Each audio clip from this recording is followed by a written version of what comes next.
ҳунарманди ӯзбек риш аз шайтон аст. меҳмонхона бо арзиши $500 миллион барои зодрӯзи президент. иштирокчии муноқиша бо скинхедҳо боздошт шуд.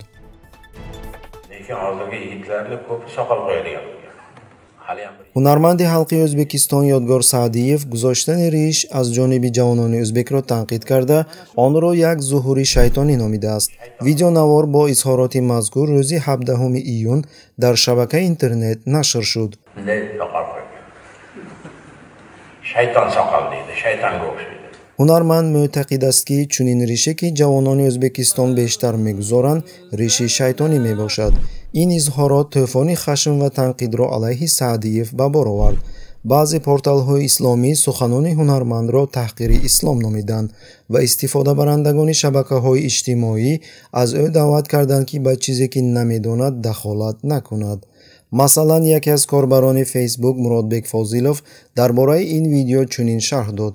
ҳунарманде ки дирӯз куртаи атласи занона ба бар кардааст, ҳаққи суҳбат дар бораи динро надорад. агар ҳар гуна ҳаҷвнигор дар бораи риш ва рӯймол ҳарф занад, ӯзбекҳо кай осоиш пайдо мекунанд? корбари дигари шабакаи иҷтимоӣ Камолиддин Билолов чунин қайд кардааст. тарбияи шӯравӣ дар симои ӯ ифода меёбад. ӯ бояд фавран тавба кунад. ман ҳайронам ки ин шахс дар бораи дин чӣ мегӯяд, ки фарқи байни суннат ва воҷибро ҷудо карда натавонад. аллоҳ ин харро бубахшад.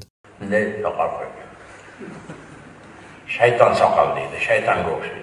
ҷолиби диққат аст ки гуфтаҳои Ёдгор Саъдиев дар сомонаи маъмурияти ноҳияи Уйчини вилояти Намангон ки бори дигар мавқеи мақомотро нисбати афзоиши нуфузи ислом дар байни ҷомеаи Ӯзбекистон, алалхусус дар байни ҷавонон таъкид кардааст, нашр шуд. сарфи назар аз он ки режими Ӯзбекистон дар бораи ислоҳотҳо сухан мегӯяд, хусусияти зидди исломӣ сиёсати дохилии он боқӣ мемонад. Soqol olinmasdan oldin rasmga olarkan, keyin bilishim bo'yicha ёдрас мекунем ки тибқи гузоришҳои расонаҳо дар аввалҳои моҳи июн дар шаҳри Ангрени вилояти Тошканд даҳҳо ҷавонон ба мақомоти корҳои дохилӣ даъват шуда буданд ва дар он ҷо ришҳояшонро ба таври маҷбурӣ тарошиданд. To'g'ri, bu umuman noto'g'ri. Pasport stolda va prava beradiganlar soqolini olib keladigan odamning ovozini yozing yana yoki ikkita guvohingiz bilan kiring, guvohlik bersin, ustidan arizani 29 июн дар рӯзи таваллуд президенти Туркманистон Қурбонгулӣ Бердимуҳаммадов дар ҷануби Ашқобод як меҳмонхонаро бо тантана ифтитоҳ кард, ки ба ифтихори ӯ Аркадағ номгузорӣ шудааст. дар ин бора оҷонси иттилоъоти давлатии ТДХ хабар додааст. ёдрас мекунем ки Бердимуҳаммадов соли 2010 ба худ ин унвонро инъом кард, ки дар тарҷума маънояш сарпараст мебошад. дар маросими ифтитоҳи он мақомоти баландпоя аз ҷумла раиси палатаи болоӣ ва дигар роҳбарони сохторҳои гуногун ширкат варзиданд. дар ин маросим ба президент муҷассамаи тиллоӣ тақдим карда шуд. шукӯҳи маҷмӯаи меҳмонхона ки бо маблағи буҷа сохта шудааст, аҷоиб аст. аз байни маҷмӯа дарёи сунъӣ мегузарад ва ошхона дар шакли юртаи сафед сохта шудааст. таъкид мешавад ки барои бунёди ин маҷмӯа аз буҷаи кишвар қариб $500 миллион амрикоӣ сарф шудааст. ба гуфтаи нозирон, тамоми иншооти гаронбаҳо дар Туркманистон пас аз ба истифода додан холӣ мебошанд, зеро ин кишвар аз ҷаҳони берунӣ ҷудо шудааст ва сайёҳон ба ин кишвар ташриф намеоранд. ҳамин тариқ объектҳои гарон на фоидаовар, балки барои буҷа зиёновар мебошанд.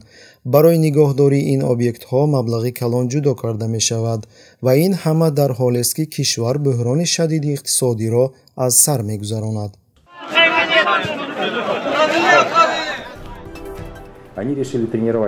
тавре ки рӯзи 29 июн маълум гардид, додгоҳи шаҳри Москва Амиршоҳ Ҳусейнов, муҳоҷири меҳнатии тоҷикро ки дар муноқиша бо скинхедҳо ширкат кардааст, ба муҳлати 2 моҳ ҳабс кард. муҳоҷири меҳнатӣ ба авбошӣ бо истифода аз силоҳ муттаҳам мешавад. дар ин бора фаъоли ҳуқуқи башар Валентина Чупик дар саҳифаи худ дар Facebook хабар додааст.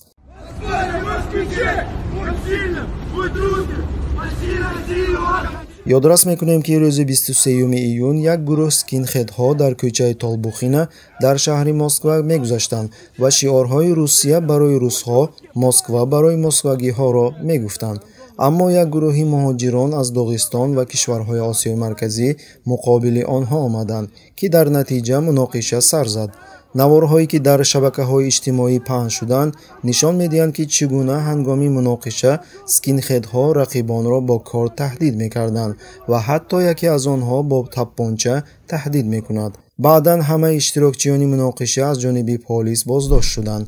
шабакаи телеграми меш гузориш дод ки ҳангоми кофтукови скинхедҳо аз онҳо 3 адад корди қаламтарош ва 1 корди қиртосӣ ва инчунин тапончаи пневматикӣ ёфт гардидааст. қобили зикр аст ки ба гуфтаи фаъоли ҳуқуқи башар Валентина Чупик, Амиршоҳ Ҳусейнов бархилофи тавсияҳои ҳимоятгар истифодаи силоҳеро ки дар даст надошт эътироф кардааст, ки ин фишори ҷисмонии мақомоти тафтишотӣ ба ӯ кардашударо ифода мекунад. боз каме интизор шавед ва маълум мешавад ки маҳз Амиршоҳ бо овози баланд Русия барои русҳо, Москва барои москвагиҳо гуфтанаш аён мегардад, менависад ҳомии ҳуқуқ. ҷолиби диққат аст ки додгоҳ дар амали скинхедҳои мусаллаҳ ягон чизи ғайриқонунӣ пайдо накард ва далелҳои тафтишотро барои татбиқи чораи пешгирикунанда нисбат ба зодаи Тоҷикистон кофӣ донист, дар ҳоле ки далелҳои ҳимоя хеле боварибахш буданд. Россия! Для русских! Москва для москвичей! Россия!